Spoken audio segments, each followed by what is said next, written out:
అపోస్తుల కార్యములు 2వ అధ్యాయము. అపోస్తుల కార్యములు 2వ అధ్యాయము 42వ వచనాన్ని ఒకసారి. అపోస్తుల బోధయందును సహవాసమందును రొట్టె విరుచుట యందును ప్రార్థన చేయుట యందును ఎడతెగక ఉండిరి అని రాయబడింది. ఎవరు వీరు? వీరు బోధయందును సహవాసమందును రొట్టె విరుచుట యందును ప్రార్థన చేయుట యందును ఎడతెగక ఉండిరి అని రాయబడింది. ఎవరు వీరు అంటే, ఆ పైన ఆ లేఖన భాగంలో మనం చదివినట్లయితే 38వ వచనం నుంచి మనం చూస్తే పేతురు చెప్తా ఉన్నారు, మీరు మారు మనసు పొంది పాప క్షమాపణ నిమిత్తము ప్రతివాడు యేసుక్రీస్తు నామమున బాప్తిసము పొందుడి, అప్పుడు మీరు పరిశుద్ధాత్మ వరమును పొందుదురు. 41వ వచనం చదువుదాం. కాబట్టి అతని వాక్యమును అంగీకరించిన వారు బాప్తిస్మము పొందిరి. దేవుని స్తోత్రం కలుగునుగాక. హల్లెలూయా. పేతురు గారు దేవుని వాక్యాన్ని సువార్తను ప్రకటిస్తా ఉన్నారండి. మీరు మారు మనసు పొందాలి, పాప క్షమాపణ పొందాలి. మీరు పాప జీవితాలు జీవిస్తున్నారు, పాప క్షమాపణ మీరు పొందాలి. ఆ పాప క్షమాపణ యేసుక్రీస్తు నందునే దొరుకుతుంది.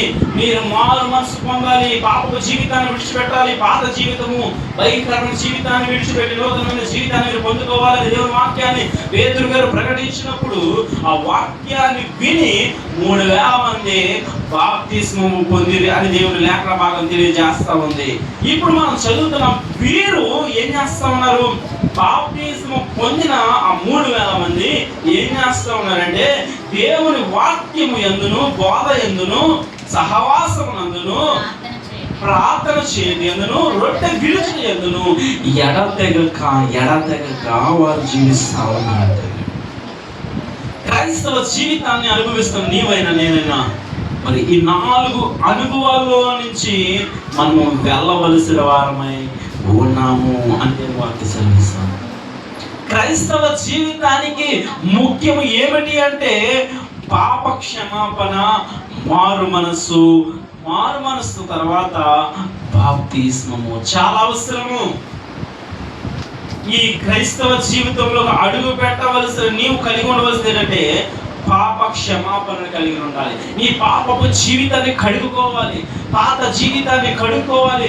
గతంలో నువ్వు పాపము చేసిన వ్యక్తిని, నీ ఆలోచనలు బాగోలేదు, నీ క్రియలు బాగోలేదు, నీ తలంపులు బాగోలేదు, నీ ఆలోచనలు, నీ వ్యతిరేక తలంపులు అన్ని భయంకరంగా ఉన్నాయి. కానీ మారు మనస్సు పొందుకున్నా అంటే పాప క్షమాపణను పొందుకోవాలి. పాప క్షమాపణను పొందుకోవాలి. పాపము గురించిన క్షమాపణ నీకు రావాలి. నేను పాపిగా జీవించాను, నేను మరినపోయిన బ్రతుకును బ్రతికాను, నా బ్రతుకు చాలా భయంకరమైన నీచమైన దుర్మార్గపు బ్రతుకు నేను బ్రతికాను, ఈ బ్రతుకు నేను బ్రతుకుతున్నాను, ఇది మంచిది కాదు, ఈ జీవితం నాది కాదు, ఇది మంచి జీవితము కాదు, నేను ఇలా జీవించకూడదని నువ్వు దేవుని సన్నిధికి వచ్చాయా, ఇదిగో నేను పాపిని ప్రభువా, నేను పాపము చేశాను, వ్యతిరేకమైన జీవితాన్ని జీవించాను, నా జీవితానికి పశ్చాత్తాపం కావాలి, పాప క్షమాపణ కావాలి. దేవుని సన్నిధిలో నువ్వు పాప క్షమాపణ పొందవలసిన వ్యక్తిగా ఉన్నావు.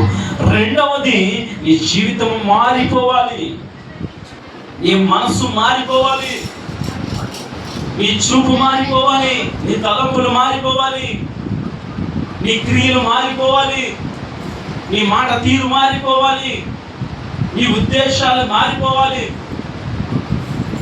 నీ మనస్సు మారి నూతనం పరచబడాలి. ఇలాగ ఎప్పుడైతే పాప క్షమాపణ పొందుకుంటావో, మారు మనస్సు కలిగి జీవిస్తావో, నీకు అప్పుడు బాప్తిస్మము ఇవ్వబడుతుంది. మరి బాప్తిస్మము పొందిన నీవు మరి 4 అనుభవాల్లో ఉండాలంటే 4 అనుభవాలు. ఎన్ని అనుభవాలండి? 4 అనుభవాలు. మొదటి ఒక అనుభవాన్ని మనం చూస్తూ ఉన్నాము. ఏమిటి అంటే బోధ యందు ఎడతెగక ఉండాలంటే, అంటే దేవుని వాక్యము పట్ల నువ్వు ఎడతెగక ఆసక్తి నీలో ఉండాలి. వాక్యము చదువుట యందును వాక్యము వినుట యందును నీకు ఆసక్తి ఉండాలి. వాక్యము చదివే ఆసక్తి నీకు ఉండాలి, వాక్యము వినే ఆసక్తి నీలో ఉండాలి. వాక్యాన్ని నువ్వు మరి ఎంతగా నీ హృదయానికి చేర్చుకుంటున్నావు నువ్వు ఆలోచించేయాలి. కొంతమంది మరి యేసు ప్రభువారు మానవ రూపుగా సంచరిస్తున్న సందర్భంలో అక్కడ మనం చూస్తూ ఉంటాము. మత్తయి సువార్త 15వ అధ్యాయము 32వ వచనం.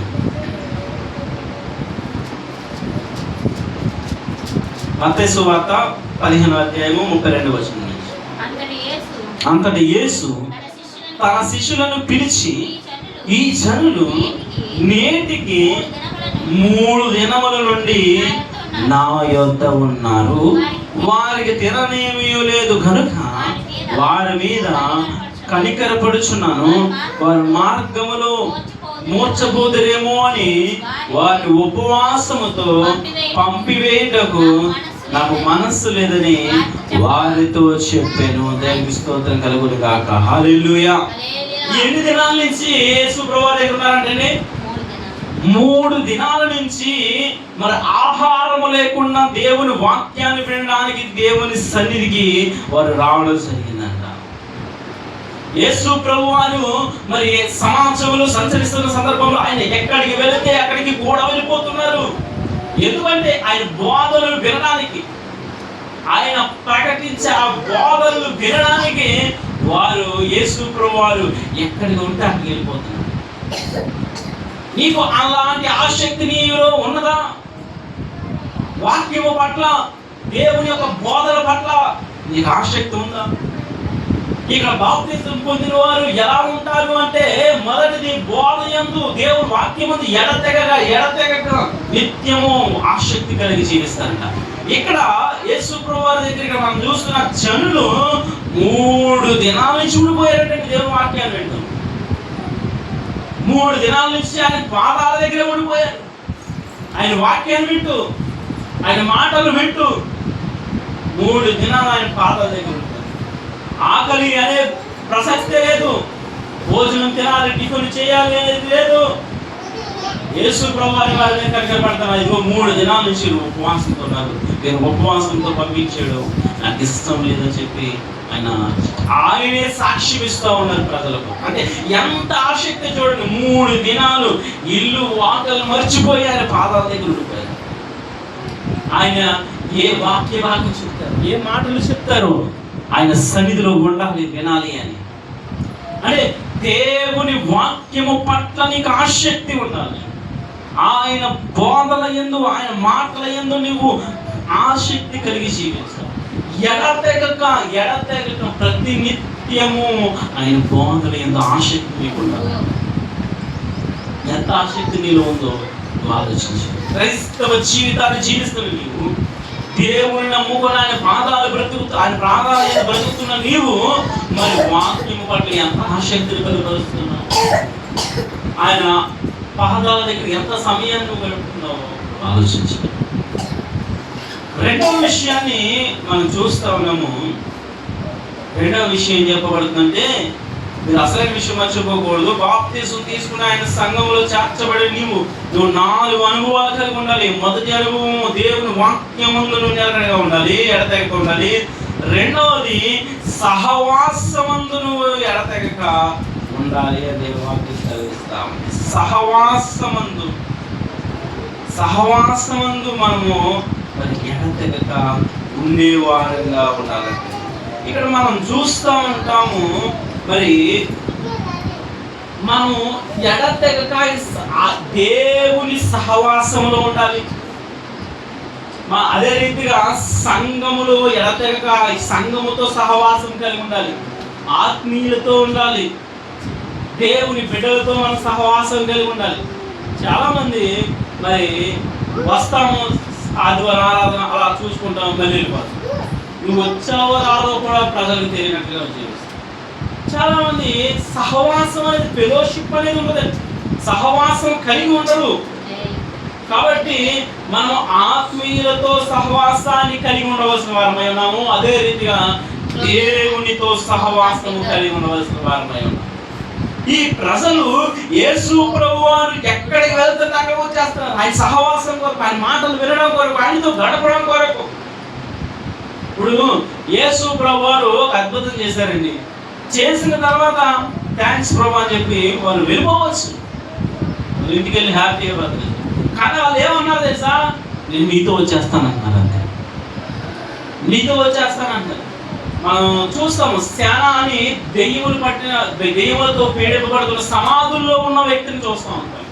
ఆ వ్యక్తి మరి సమాధుల్లో తప్ప ఇంట్లో ఉండేవాడు కాదు. దెయ్యముల చేత పీడింపబడుతూ నలిగిపోతున్న సందర్భంలో సంఖ్యల చేత బంధింపబడ్డాడు, వస్త్రాలు లేవు, శరీరం అంతా గాయపరుచుకున్నాడు. యేసు ప్రభువు అటువైపుగా వచ్చారు. దేవుడు ఆయన స్వస్థపరిచిన తర్వాత ఆయన అంటాడు, ఏమన్నాడంటే, అయ్యా నీతో నేను వచ్చేస్తాను ప్రభా, నీ వెంటే వచ్చేస్తాను, నాకు నీ సహవాసం కాదు. ఇన్నాళ్ళు నేను ఒంటరి బ్రతుకుని బ్రతికానయ్యా, ఇన్నాళ్ళు సమాధుల్లో నేను బ్రతికానయ్యా, ఎన్నాళ్ళు చీదరించబడిన బ్రతుకు నేను బ్రతికాను, ఎన్నాళ్ళు నలిగిపోయిన బ్రతుకు నేను బ్రతికాను. నువ్వెక్కడి నుంచి వచ్చో తెలియదు కానీ నా బ్రతుకుని మార్చేసావు. నీతో నేను ఉంటానయ్యా, నాకు నువ్వు కావాలయ్యా, నీ సహవాసము కావాలయ్యా, నీ పాద సన్నిధి కావాలి ప్రభు. అయ్యా నేను ఒంటరి ఎంతకాలం బ్రతికిన బ్రతుకు చాలు ప్రభు, ఇక నుంచి నీతో నా సహవాసం ఉంటుందయ్యా, నాకు నీ సహవాసం కావాలయ్యా, నీ సహవాసంతో నేను జీవిస్తాను అని చెప్పి ఆ దెయ్యముల చేత పీడింపబడిన ఆ వ్యక్తి కనుపరుస్తూ ఆ మాట తెలియజేస్తూ ఉన్నాడు. మరి క్రైస్తవ జీవితంలో నీవు దేవునితో సహవాసం ఉందా? నిత్య సహవాసం నీకు ఎడతెగక అని రాయబడింది. ఎడతెగక ఆయనతో సహవాసం ఉండాలి. వారానికి ఒకసారి కొంతమంది సహవాసం దేవునితో, నెలకు ఒకసారి దేవుని మందిరానితో సహవాసం, సంవత్సరానికి ఒకసారి ఈస్టర్కో, గుడ్ ఫ్రైడేకో, జనవరి ఫస్ట్కో, క్రిస్మస్కో, ఇలాంటి సహవాసం కాదు. దేవుడు వాక్యం ఏమని సెలవిస్తుంది? ఎడతెగక ఆయన సహవాసంలో ఉండాలి. ఎడతెగక సంఘములో నువ్వు సహవాసం కలిగి ఉండాలి. క్రైస్తవ బిడ్డలతో సహవాసం కలిగి ఉండాలి. మనం చూస్తూ ఉంటాము బైబిల్ గ్రంథంలో యేసు ప్రభువారు ఎక్కడుంటే అక్కడికి జనాంగం వెళ్ళిపోయారంట. చూద్దాం ఒకసారి మత్తయి సువార్త 14:13 చదువుదాం. మత్తయి సువార్త 14:13. యేసు ఆ సంగతి విని ధోని ఎక్కి అక్కడి నుండి అరణ్య ప్రదేశమునకు ఏకాంతముగా వెళ్ళెను. జన సమూహములు ఆ సంగతి విని పట్టణముల నుండి కాలినడకను ఆయన వెంట వెళ్ళిరి. దేవునికి స్తోత్రం కలుగును గాక. అక్కడ చూస్తూ ఉన్నాము యేసు ప్రభు వారంట అరణ్య ప్రదేశమునకు. అరణ్యంలో ఏముంటదంటే అక్కడ పెద్ద పెద్ద భవనాలు ఉంటాయి, మంచి మంచి సౌకర్యాలు ఉంటాయండి. అరణ్యంలో చెట్టు పుట్ట అడవి జంతువులు తప్ప ఇంకేమో. అడవిలోకి అరణ్య ప్రదేశంలోకి మరి యేసు ప్రభు వారు ఏకాంతంగా ఒంటరిగా వెళ్ళిపోయాడంటే, ఒంటరిగా వెళ్ళిపోయాడు. వెళ్ళిన తర్వాత జన సమూహంలో ఏం చేస్తున్నారంటే ఆ సంగతి విన్నారు. యేసు ప్రభు వారు అదిగో అరణ్యంలో ఒంటరిగా వెళ్ళాడు. అప్పుడు వీళ్ళు ఏం చేస్తున్నారంటే కాలి నడకన ఆయన వెంబడిస్తా వెళ్ళిపోతున్నారు.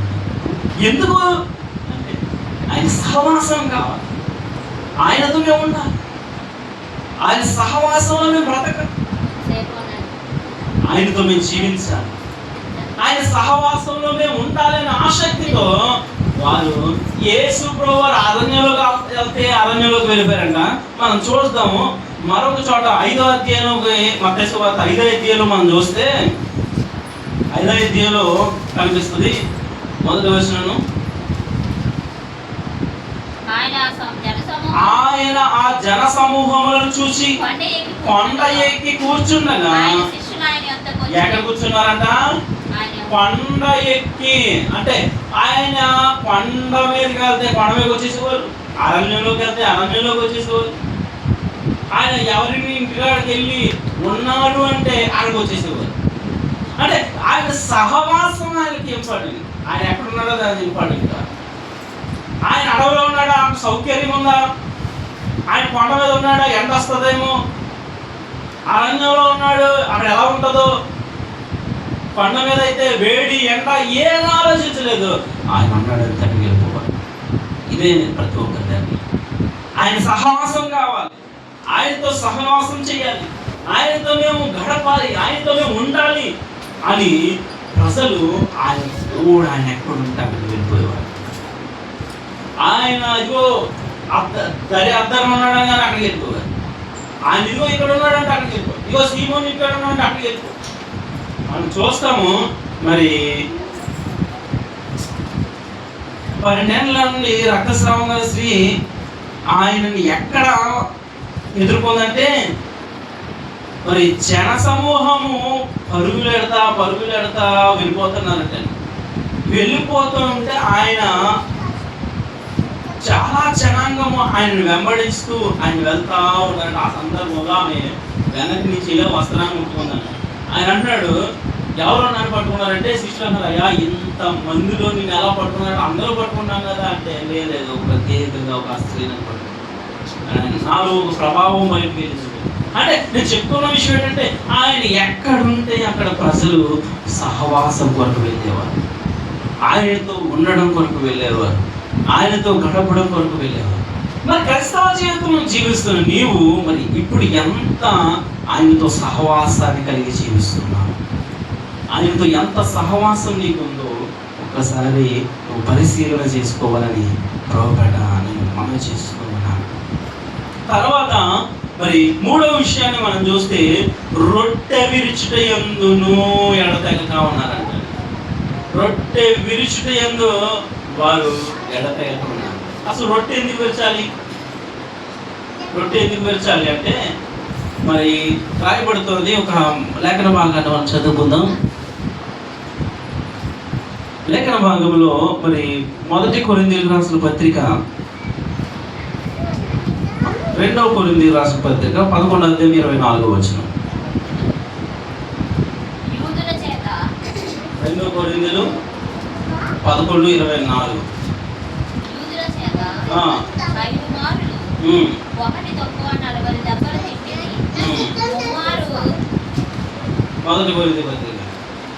మొదటి కొరింథీ పత్రిక 11:24.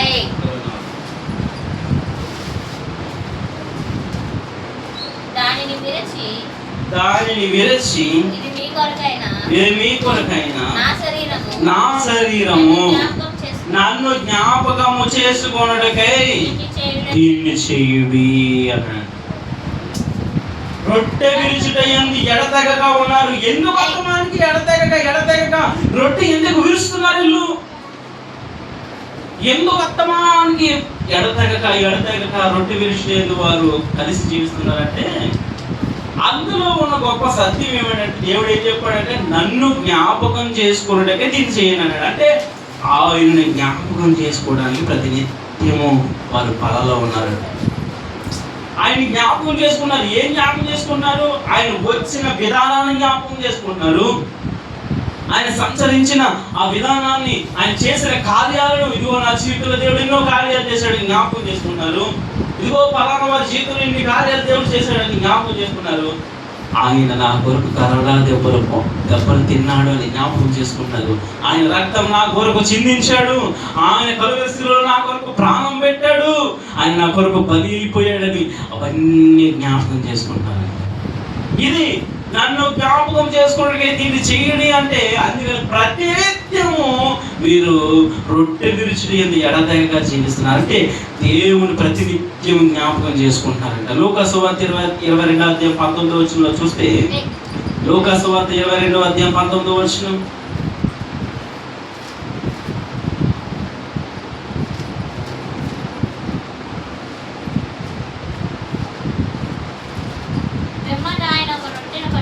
వెంబట ఆయన ఒక రొట్టెను ఎత్తుకొని కృతజ్ఞతాస్తుతులు చెల్లించి దాన్ని విరచి వారికి ఇచ్చి, ఇది మీ కొరకు ఇయ్యబడుచున్న నా శరీరము, నన్ను జ్ఞాపకము చేసుకొనుటకై ఏం చేయడని చెప్పాను. ఆయన జ్ఞాపకం చేసుకోవడానికై రొట్టె విరవాలి. రొట్టె విరిచే కార్యక్రమాలు తరచుగా వారు ఎందుకు అంటున్నారంటే ఆయన జ్ఞాపకం చేసుకోవాలి, ఆయన శిలువ మరణాన్ని జ్ఞాపకం చేసుకోండి, ఆయన చేసిన మేలులను, ఆయన చేసిన కార్యాలను జ్ఞాపకం చేసుకోవడానికి. కాబట్టి వారు ప్రతినిత్యము ఆ జ్ఞాపకాలే, ఆయన గురించి ఆలోచనలే, ఆయన కొరకైన జీవితమే. యేసు ప్రభువారి జీవితం ఎలా జీవించారు, ఎలా బ్రతికారు, ఎలా మేలు చేశారు, ఎలా కరుణశిలు యాగమయ్యాడు అనే ఆలోచనతో వారు ప్రతినిత్యము రొట్టె విరుచుట యందు ఎడతెగక వారు ఉన్నారంటే. 4వ విషయాన్ని మరి మనం చదువుకుందాం. 4వ మరి కలిగి ఉండవలసిన లక్షణం ఏంటంటే ప్రార్థన చేయడం యందును ఎడతెగకుండా. ప్రార్థన చేయడం యందును ఎడతెగకుండా ఉండాలి. ప్రార్థన చాలా సందర్భాలు విసుగక ప్రార్థన చేయము, విసుగక ప్రార్థన చేయాలి. అన్యాయస్తుడైన న్యాయాధిపతి ఒక వ్యక్తి ఉంటాడు. ఆయన దగ్గరికి ఒక స్త్రీ వచ్చి, అయ్యా నాకు న్యాయం చేయి, నాకు న్యాయం చేయి, ప్రతిరోజు ఆయన విసిగిస్తా ఉంది. ఈ రోజు వచ్చింది, అమ్మ రేపు రామ్మ, రేపు వచ్చింది, అమ్మ రేపు రామ్మ, రేపు వచ్చింది, అలా రోజు రోజు రోజు రోజు రోజు ఆమె ఆయన్ని విసిగిస్తా ఉందంట. ఇక ఆయన ఏం చేయాలంటే అన్యాయస్తుడైన, పేరు న్యాయాధిపతి కానీ అన్యాయం చేసే వ్యక్తి, ఆయన కూడా ఏమి న్యాయం చేసేవాడు. కాబట్టి మనం విసుగక ప్రార్థన చేయడం చెయ్యాలి అని చెప్పాలి. ప్రార్థనలో చాలా విసుకొచ్చేస్తుంది. ఒక గంట అరగంట పావుగంట తర్వాత చేద్దాం లేదు, ప్రార్థనలో విసుగుదల అనేది. ఒకవేళ ఆ స్త్రీ కనుక